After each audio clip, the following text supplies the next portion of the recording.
క్రీస్తునందున్న ప్రియులకు ప్రేమతో వందనాలు తెలియజేయుచున్నాను. జూన్ నెల 15వ తేదీ 2025. ఈ రోజు దేవుడు మనకు చేస్తున్న వాగ్దానం ఏమిటనగా, కీర్తనల గ్రంథము 75వ కీర్తన 7వ చరణం. దేవుడే తీర్పు తీర్చువాడు, ఆయన ఒకరిని తగ్గించును, ఒకరిని హెచ్చించును. ఆమేన్. నా ప్రియమైన సహోదరి సహోదరులారా, ఈ లోకంలో జీవిస్తున్న మనం అందరం కూడా గొప్పగా బ్రతకాలని కోరుకుంటూ ఉంటాం. అనేక రకాల ప్రయత్నాలు చేస్తూ ప్రయాసపడుతూ ఉంటాం. నా ప్రియులారా, ఒక విషయం గుర్తుపెట్టుకోండి, దేవుని సహాయం లేకుండా, దేవుని కృప లేకుండా మనం ఉన్నత స్థితికి వెళ్ళలేం. ఒకవేళ మన సొంత జ్ఞానముతో వెళ్ళినా అది శాశ్వత కాలం ఉండదు. స్థిరమైన ఉన్నతమైన స్థితి దేవుని ద్వారానే జరుగుతుంది. ఎందుకంటే ఆయనే మనల్ని కలగజేసినవాడు, ఆయనకు తెలుసు సమస్తము. ఆయనే ఒకరిని తగ్గించువాడు, ఒకరిని హెచ్చించువాడు. దేవుని ఎదుట విధేయులమై, దేవుని మాటకు లోబడి, దేవుని సన్నిధిలో జీవిస్తూ, దేవునితో కలిసి నడుస్తూ ఉంటే ఒకరోజు మన చేతుల కష్టార్జితాన్ని ఆయన ఆశీర్వదించి మనల్ని శాశ్వతమైన, స్థిరమైన, ఉన్నతమైన స్థితిలో నిలబెడతాడు. దేవునికి మహిమ కలుగును గాక.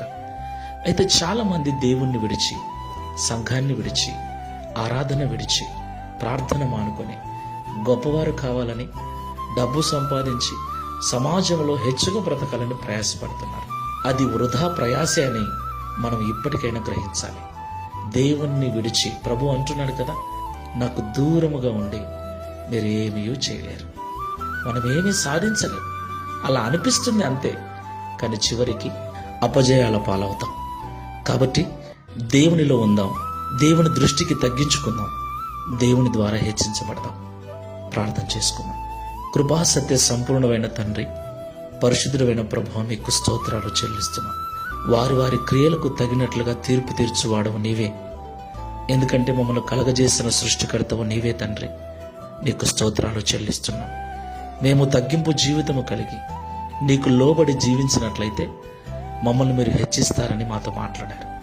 నీకు దూరంగా ఉండి మా జ్ఞానముతో, మా తెలివితో ఉన్నతమైన స్థితిని చేరుకోవాలనుకుంటే అది వృధా ప్రయాసేనని మరొకసారి మాకు తెలియపరిచినందుకు స్తోత్రాలు.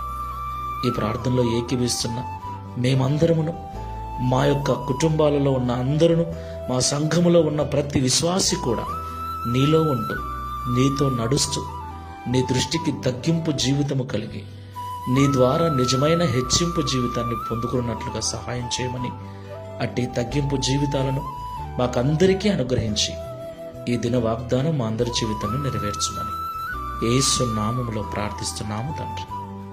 ఆమేన్. Praise the Lord. God bless you.